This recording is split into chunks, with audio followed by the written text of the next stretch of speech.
morning, dear students. I welcome you to our channel Bio by Gulab Sir. As a part of series of lectures, today's topic is mollusks. We have already learned in previous video up to Arthropoda. Now today's topic is mollusca. As you know, octopus, snail, you are familiar with these organisms. They have moist skin and hence that organism belong to this phylum, that they are called mollusks. So it is very important to know first why they are so called, and as usual our formula to learn about, and that is what we have to go through. So we know that first point always to be habitat. Now you got it in memory, now you are in practice, now it becomes very easy to you since we have very often use these words and terms. So first point, habitat. Where they do find, they are exclusively marine and freshwater also, but few of them are terrestrial. As you know that in rainy season you would have seen snail, they are moving on the rock or aside to the water lodging condition or in field, that they crawl on the land with the help of their muscular foot. So it is very easy to understand if we imagine that organism with that figure, so that we can write the characteristics.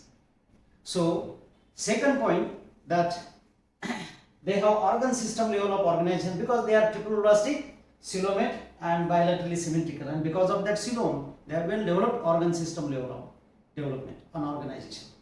Next point, that has to be special point because these are now become common and that you are remembering very quickly and easily.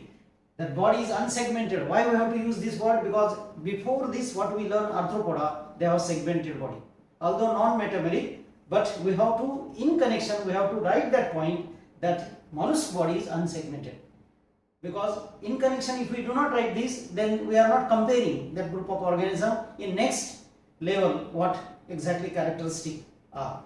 So here next one, they have head with muscular foot as well as visceral hump. This visceral hump is another special characteristic which is not found till now what we learn so. So this hump where they do store food material as well as water, and that is what their organ to be stored, that is storage organ. Now snail, Uniopila, they have shell over that hump, so that to protect they get into shell as and when enemies attack over there. So that shell is very tough and it is made up of calcium carbonate, therefore it is called as calcareous shell. So remember, अगर आपने शंख देखा होगा तो कितना tough होता है. You would have seen that bivalve sheep, we call sheep, that it is a flat one where we do know that ossures are produced, that pearls are produced inside the ossures, and therefore you are familiar with that tough covering protect them, and that is again characteristic feature that they have, that calcareous shell over their body, and that is important point. Now very important that just you observe here, this snail and this is octopus. These organisms belong to two groups, that gastropod and cephalopod. It is written over here. So gastropod, that pod attached to the gastric cavity, this is a pod, muscular foot attached to the gastric cavity, therefore gastropod and snail. And here this is cephalopod because this is a head and these are the muscular foot directly attached to head. Head means cephalopod. This is what, that both they have this hump. Here its hump is inside the mantle and that shell, and here hump is very clear with mantle. To understand what is mantle cavity, this is what exactly I do have this, exactly the same one. See, I just brought it to show you what is mantle cavity. This is a mantle cavity in which they get accommodated when they have to save from their enemies, and in that mantle cavity they have feather like gills. That is again another characteristic feature which is I have written over here just to point out here. Here see, I have written that they have this feather like gills and that present in mantle hump. So here it is written mantle cavity. So presence of that pharyngeal gill in between hump and mantle help them for respiration. This is another characteristic feature. So please remember this word feather like gills. Next point, they have circulatory system, but it is of open type. That what already other than annelids, in all non-chordate, circulatory system is open type. That is a easy character to understand and write. If you remember that Arthro only has closed circulatory system, then other no need to remember. All invertebrate they have open circulatory system. Now sexes are separate and they are oviparous. They lay the egg. They lay the egg. Therefore they are oviparous. They do not give birth to their animal. And as we learned already, what are gastropods, cephalopods? But very important point that they have rasping mouth. Here this ventral side octopus has all around that foot, muscular foot inside it. There is a mouth on ventral side that has flap-like structure, and it is mentioned here. File and flap. Flap like book. Files, rasping organs. That is what I say. Just like a one above the other, that flaps are covered, so that it get the prey, and once it hold the prey with that muscular foot and rasping mouth, that is called radula. That prey cannot escape.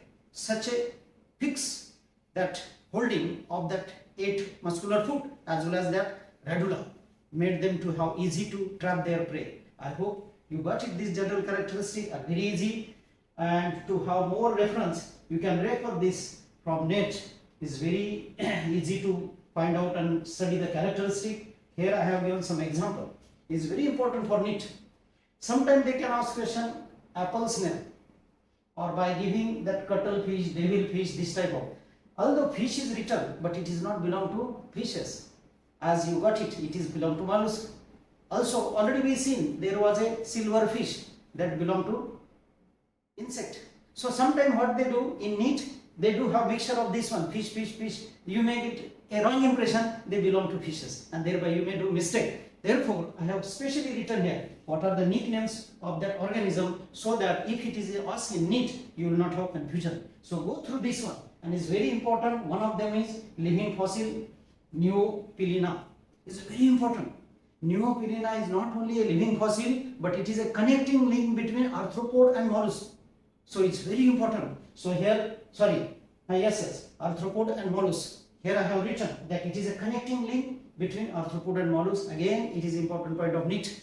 Neopilina as a living fossil, as we have learned. King crab, limulus, in insect, that is also living fossil. So as here Neopilina. Moreover, it is not only living fossil but also connecting link. Therefore, it becomes very important for NEET. And they will ask question. Then you please remember this one. One more, that devilfish, octopus, that releases black powdery substance if any predator come to them or anyone attack over them. So that black powdery substance is so poisonous. Once it get into the eyes or mouth of that another animal, they get die. Therefore, nobody attack to the octopus.